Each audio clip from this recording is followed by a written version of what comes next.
So I was reading through the comments, as I always do. I read most of the comments that you guys comment. And someone had brought to my attention that there was a new film out from the director of the film Baskin. Now, Baskin is a film that came out, it's a Turkish film, I think in 2015. And I was huge on it. And there was a lot of split, a lot of division. There was definitely people I knew who also loved it like I did, but there was a lot of people who hated it, and I just could not understand it. It was brutal, it was dark, it was fucking macabre, it was messed up, and I was like, this is totally my kind of movie. I guess that might answer my question right there. It's like, that's too dark for most people, but regardless, like, these were horror fans, and, you know, a lot of them were like, oh, I like this kind of stuff, I just didn't like that, so, you know. Anyway, so when I saw that was the director, I was like, oh man, I'm on this, especially since they said this was a revenge film. And I was like, hell yes. So I threw it on and I looked at the rating, and it's very similar to Baskin. It's like a 5 something. And I was like, okay, that's not great, but it's not terrible either. Let's check this out.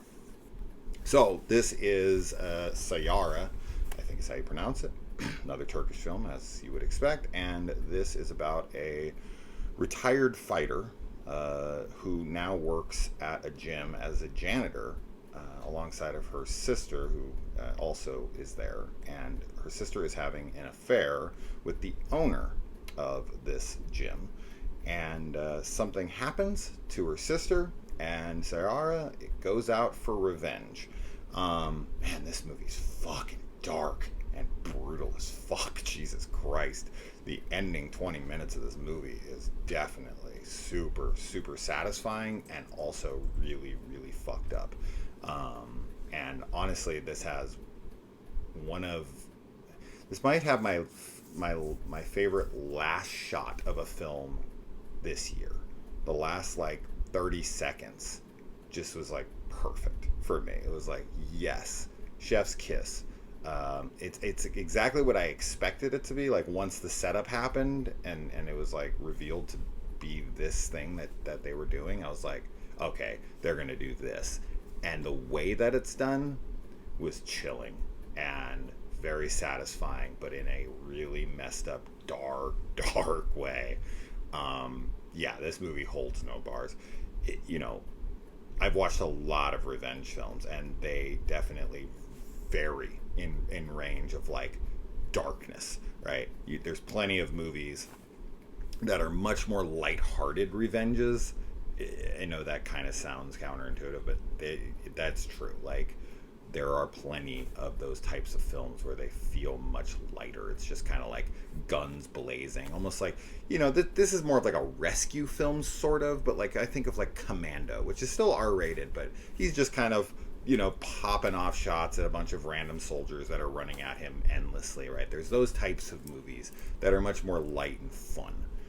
Then there's darker films that are grittier, the Death Wishes and such like that. And you know, I've seen so many of these style of revenge films. Shit, even like Kickboxer, right? With Van Damme, where his brother gets paralyzed and he wants revenge on Tong Po, so he starts training to have a fight with him. And then some dark stuff happens. His girlfriend gets raped, and you know, all this stuff happens, and he fights, and yeah, he beats the hell out of the guy. But ultimately, it's just like a normal kind of like like a barroom brawl or something. It's nothing crazy. This movie, holy shit, man. When you piss off Sayara, she is coming for everything, and she is not holding back anything. Nobody's getting out unscathed. Nobody's getting out alive. Everybody is getting brutalized. And it doesn't matter how much involvement you have in this thing. If you're in the way, you are going down, and you are going down fucking hard. The only thing that I really thought could use an improvement here is that I don't think the action, because I watch a lot of martial arts films, I have over the years, and I've seen a lot of great choreographed fights, and I've seen a lot of big action sequences with professional fighters. Obviously, I grew up on, like, you know, the classic obvious stuff, but as the years have went on and I explored more and got into the Jackie Chans and the Donnie Yens and I always forget. I can't remember how to say his last name from the Raid movies. Like that kind of shit. Like it's hard to compare action when you're talking about fighting because there is a lot of like MMA style mixed martial arts fighting. That's the kind of fighting that she does. Uh, the direction in this, I think, leaves something to be desired. It's a little too quick cuts. I don't think the director really knows how to direct action, fighting action super well, and that wasn't done wonderfully. It wasn't terrible, but it wasn't great either. So that was a bit of a bummer. And there was definitely at first some of the kills were pretty as fucked up as they weren't showing things as much as I would have liked, and they were kind of a little repetitious, still brutal, but I was like, okay. And then we get to the last like 15 minutes, which, man, once it's kind of revealed what her plan ultimately is, because I was like, okay, like we're here, what's going to happen now? It seemed like kind of all the steam had run out, and I was like, all right, well, I guess where do we go from here? And then once the plan is revealed of what she wants to do, I was like, oh, this is badass. This is super badass. And if the fight sequences could have been, you know what though, I'm kind of two minds of this, honestly. While I still don't think that the action scenes are directed super well, this is a much more realistic look at fighting, right? Like, movies have trained us to believe that fights are a certain way, and I don't know how you guys experienced real fighting in your life, whether it was on TV or something that you actually were involved in or whatever, but I remember growing up watching fights and thinking they were like that, right? And then when I actually got into a fight with me and a couple other friends of mine versus a couple other guys, and a fight broke out against all of us, the fights were nothing like they are on TV. They're nothing like they are in the movies. And even when I've watched boxing, not even boxing, but more like MMA, it's nothing like Jackie Chan, right? It's nothing like the hyper stylized, almost like a dance, right? That's how they do it in the movies. It's much more of a dance. It's much more choreographed dance moves. In real life, that's not how fighting goes at all. And I think that I might be comparing it to the unrealistic fighting style of Van Damme movies, Scott Adkin movies, stuff like that, which is much more cathartic and fun and good to look at, as to where this feels maybe more grounded, more realistic. The fights are short. There's not as much style to them, not as much flash and pizzazz. It's more just kind of rumble or roll around on the ground for a second and then on to the next person. So yeah, I think that's more realistic, especially since Sayara herself is going up against much bigger opponents. She has to use specific techniques to be able to balance the scales. Yeah. So overall, I was very happy with this. I thought this was great. I think it's a extremely dark film. I think it will upset people for sure, because this is not a clean hero's journey at all. When Sayara finds out that her sister is dead, she completely loses her fucking mind. Right? We are not dealing with a hero here. We're dealing with somebody that is fueled by revenge. Just sees red and kills everything in her path. She does not care about morality. She doesn't care who was involved and who wasn't. She just wants to make sure that the people that were responsible for this are dead, and whatever collateral damage happens to be in the way is just there. I read a review on IMDb, and it was just like, this person was like, what is this movie? Like, why would she kill innocent people and this and that? I'm like, you are clearly not paying attention to this film. Sayara is not right in the head.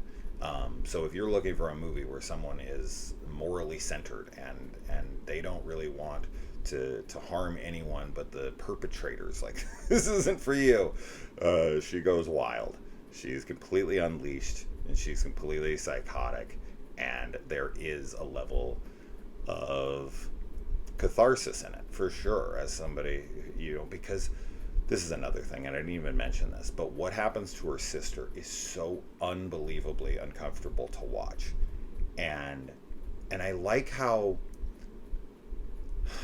three-dimensional the characters are, because there are definitely moments in this film where, typically in other films, they would just make the villains, just straight up dark, nothing good, nothing bad, all bad, and then the victims are just like innocent, pure, beings of light and wholesomeness, and how could such, tragedies befall such an angel or angelic person? That is not this character. Sayara's sister is a very broken, damaged person, as well as she is. They are messing with a family that has went through some shit, and they're all broken characters. They're all fucked up, and they have their little monologues that really illustrate how distorted their views and how fucked up they are. So I really appreciated all that stuff. I loved the darkness of this film. I loved how brutal it was. I loved that, we were not caring about doing what's right, or making a very clear distinction of who's the bad guy and who's the good guy. I mean, the bad guys are fucking bad guys, don't get me wrong.